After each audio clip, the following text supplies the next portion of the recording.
Alice's Adventures in Wonderland by Lewis Carroll. Chapter 5. Advice from a Caterpillar. The caterpillar and Alice looked at each other for some time in silence. At last the caterpillar took the hookah out of its mouth and addressed her in a languid, sleepy voice. "Who are you?" said the caterpillar. This was not an encouraging opening for a conversation.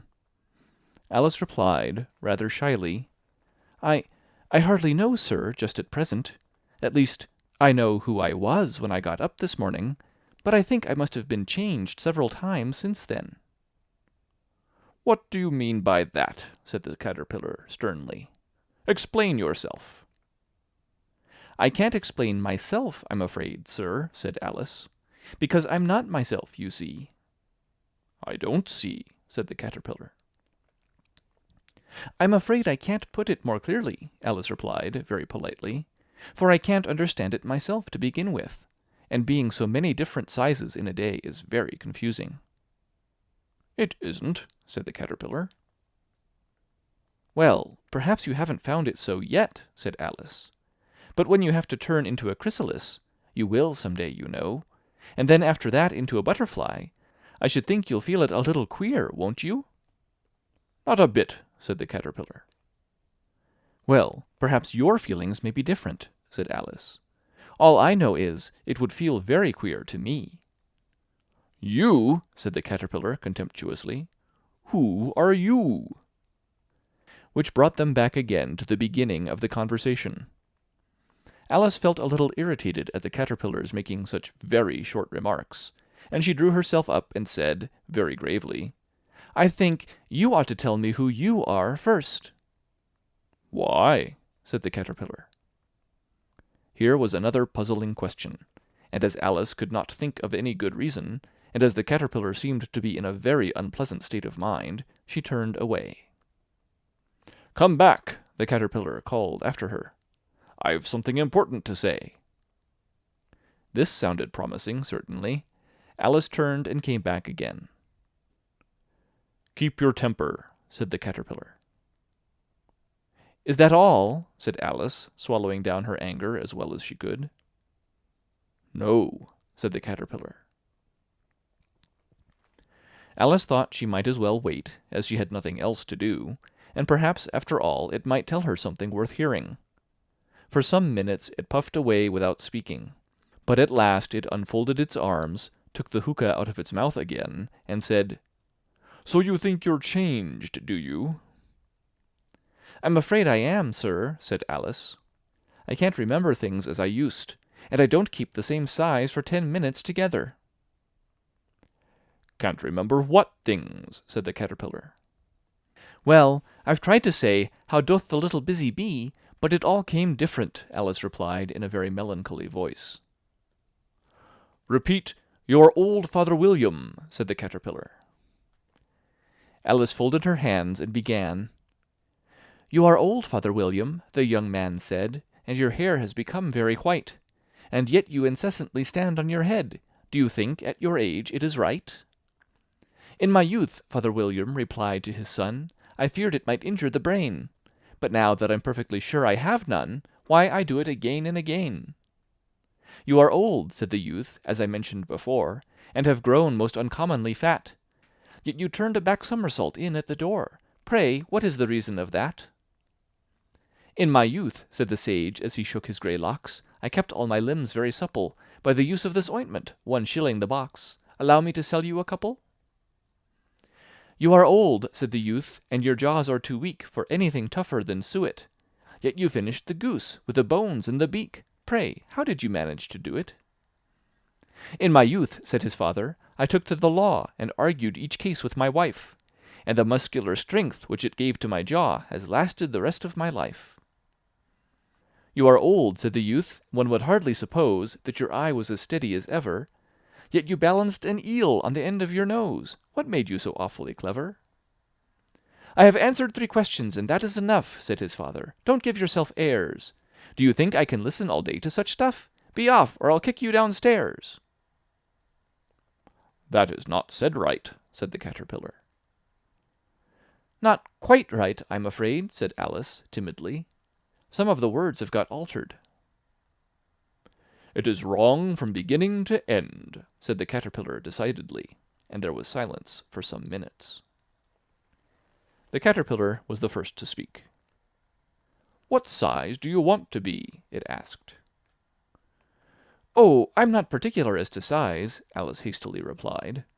Only one doesn't like changing so often, you know. I don't know, said the caterpillar. Alice said nothing.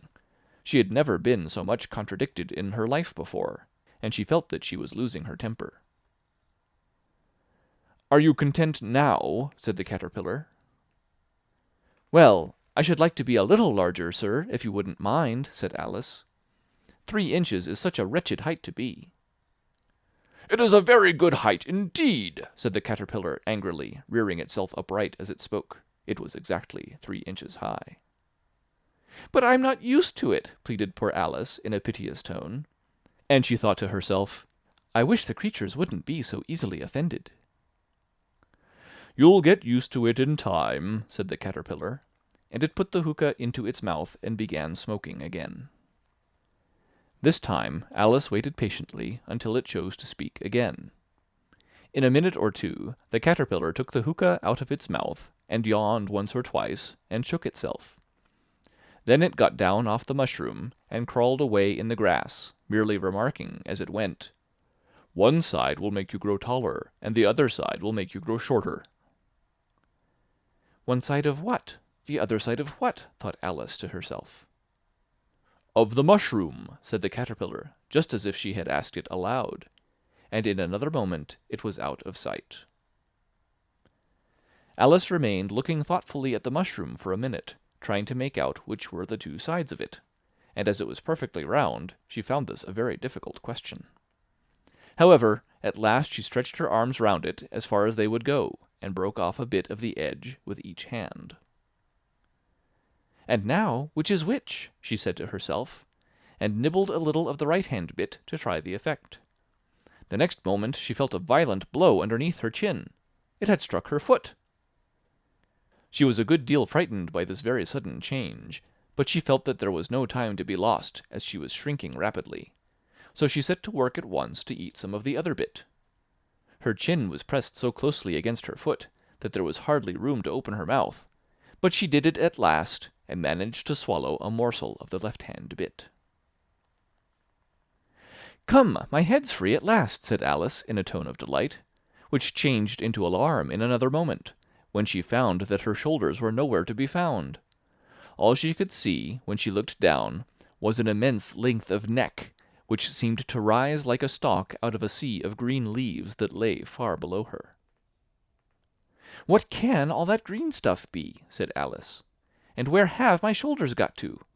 And oh, my poor hands, how is it I can't see you? She was moving them about as she spoke, but no result seemed to follow, except a little shaking among the distant green leaves. As there seemed to be no chance of getting her hands up to her head, she tried to get her head down to them, and was delighted to find that her neck would bend about easily in any direction, like a serpent. She had just succeeded in curving it down into a graceful zigzag, and was going to dive in among the leaves, which she found to be nothing but the tops of the trees under which she had been wandering, when a sharp hiss made her draw back in a hurry. A large pigeon had flown into her face and was beating her violently with its wings. "Serpent!" screamed the pigeon. "I'm not a serpent," said Alice indignantly. "Let me alone." "Serpent, I say again!" repeated the pigeon, but in a more subdued tone, and added with a kind of sob, "I've tried every way, and nothing seems to suit them." "I haven't the least idea what you're talking about," said Alice. "I've tried the roots of trees, and I've tried banks, and I've tried hedges," the pigeon went on without attending to her. "But those serpents, there's no pleasing them." Alice was more and more puzzled, but she thought there was no use in saying anything more till the pigeon had finished. "As if it wasn't trouble enough hatching the eggs," said the pigeon. "But I must be on the lookout for serpents night and day. Why, I haven't had a wink of sleep these 3 weeks."